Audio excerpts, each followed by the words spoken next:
चलिए फ्रेंड्स, करते हैं नेक्स्ट लेक्चर। पिछले लेक्चर में हमने देखा था कि चुनाव होते हैं, चुनाव में कांग्रेस को बहुमत हासिल होता है और कांग्रेस की सरकार बनती है। अब सरकार कैसे बनती है, कब बनती है?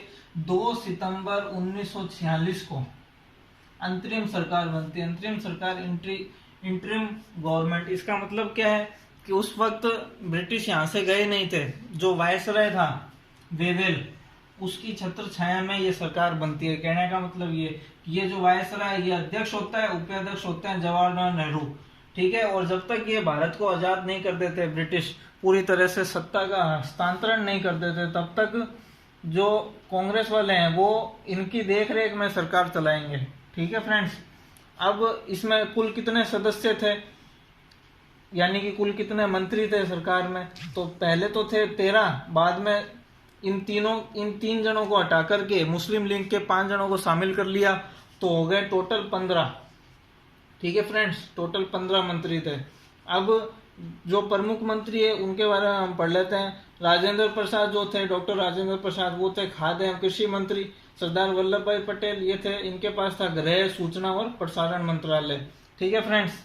अब सरकार बन गई, अब संविधान भी तो बनाना है।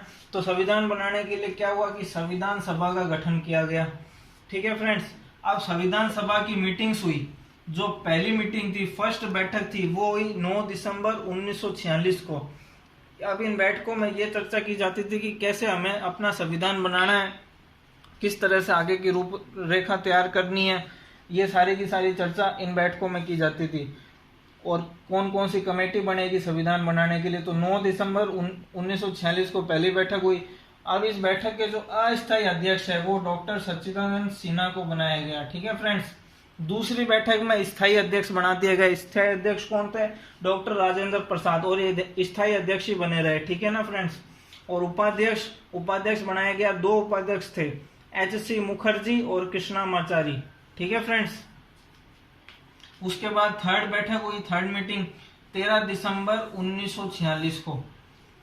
13 दिसंबर 1946 को थर्ड मीटिंग हुई। इसमें जवाहरलाल नेहरू ने उद्देश्य प्रस्ताव रखा कि हमारा संविधान कैसा होना चाहिए, क्या उद्देश्य होने चाहिए उसके।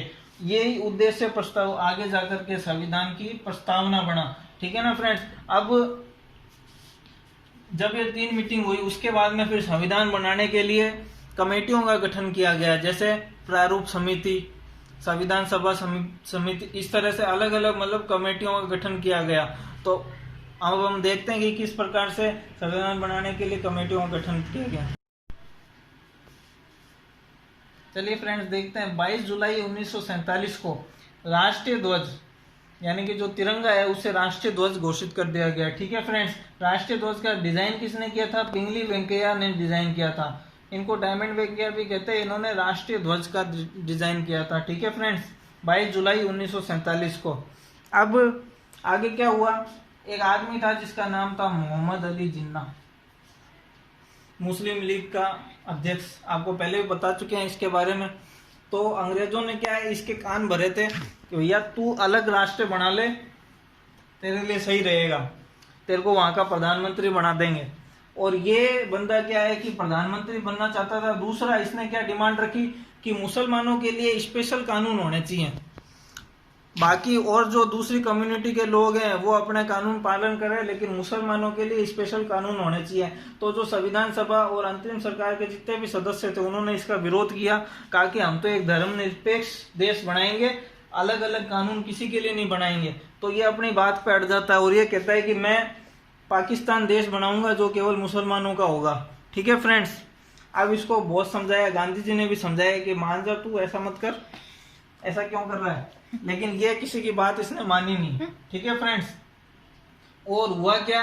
14 अगस्त 1947 को इसने आखिरकार अलग देश बना लिया, जिसको अपन पाकिस्तान कहते हैं, ठीक है फ्रेंड्स।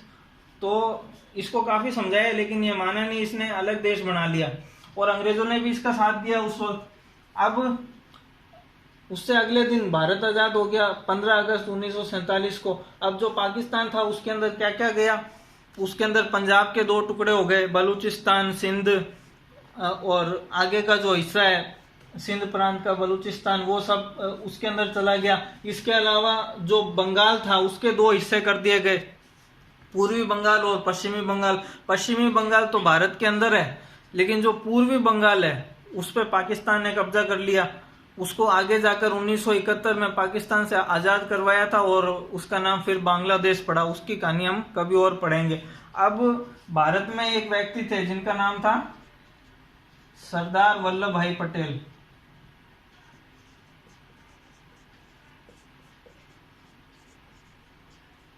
सरदार वल्लभ भाई पटेल, कई लोग इनको दूसरा चाणक्य भी कहते हैं। अगर ये नहीं होते ना तो भारत के कई सारे टुकड़े हो चुके होते हैं। ये एकमात्र ऐसे व्यक्ति थे जिन्होंने भारत के टुकड़े होने से बचा लिए, वरना अंग्रेजों का इतिहास है कि अंग्रेज जहां जहां भी देश में जहां जहां भी अलग अलग देशों पर इन्होंने कब्जा किया, या तो उस देश को इन्होंने छोटे छोटे पार्ट्स में डिवाइड कर दिया, या फिर वहां पे कोई ऐसा मुद्दा छोड़ दिया कि वो लोग आपस में लड़ते रहे। जैसे अफ्रीका की बात ले लो, अफ्रीका में सारे पार्ट्स को इस तरह से चौकोर या पंचकोणीय इस तरह से इन्होंने डिवाइड कर दिया था।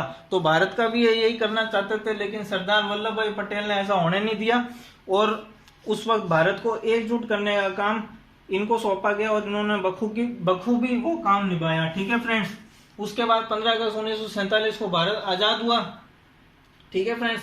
अब 31 अक्टूबर 1947 को सीटों का निर्धारण किया गया, क्योंकि पहले कितनी थी, 389 सीटें थी ना, लेकिन अब पाकिस्तान में चली गई कई सीटें, तो वापस से सीटों का निर्धारण किया गया।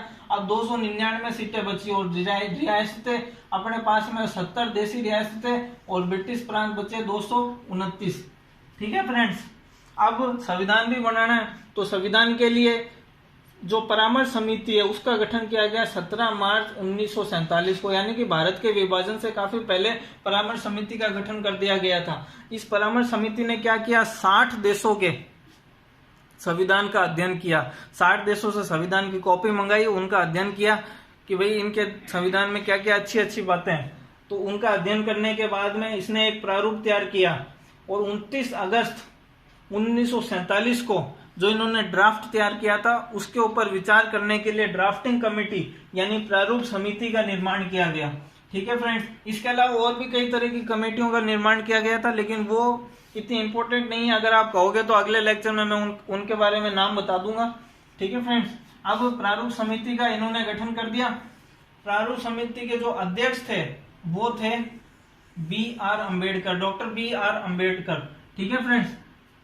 और ये जो परामर्श समिति है इसके अध्यक्ष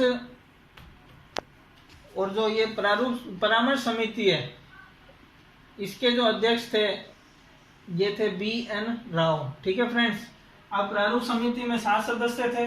जो अध्यक्ष थे वो थे B.R. अम्बेडकर और बाकी के 7 सदस्य K.M. मुंशी, कृष्णमाचारी, कृष्ण स्वामी अय्यर, गोपाल स्वामी अयंगर, माधव राव और मोहम्मद सादुल्ला। यानी कि जितने भी लोग थे वो सारे के सारे कृष्ण के नाम पर ही है। बाकी ये एक अलग नाम है और ये एक अलग नाम है, तो इस तरह से आप याद कर सकते हो, ट्रिक है याद करने की। ठीक है फ्रेंड्स। अब ये जो 7 सदस्य थे प्रारूप समिति के, इन्होंने ये जो 60 देशों संविधान का अध्ययन करके जो ड्राफ्ट तैयार किया था इसका इन्होंने अध्ययन किया, इसमें कुछ फेरबदल किए और संविधान का निर्माण किया। उसके बाद में फिर संविधान का निर्माण होने के बाद संविधान के वाचन हुए। वाचन का मतलब रीडिंग्स हुई, यानी कि संसद में सारे के सारे जितने भी सदस्य थे वहां के सांसद थे वो बैठते थे और ये जो प्रारूप समिति के सदस्य थे जैसे डॉक्टर B.R. अम्बेडकर थे तो ये वहां पर रीडिंग करते थे, यानी कि जो इन्होंने संविधान बनाया है उसका वाचन करते थे, बोल के सुनाते थे कि ये चीजें है संविधान में। और जिस जिस सांसद को आपत्ति होती थी वो अपने आपत्ति बताते थे कि आपका ये कानून सही नहीं है, इसमें बदलाव करो, ये कानून सही है तो इसको रहने दो। इस तरह से वाचन होते थे। तो वाचन कब कब हुए और कैसे संविधान के आगे की रूपरेखा तैयार हुई वो हम अगले लेक्चर में करेंगे। ठीक है फ्रेंड्स।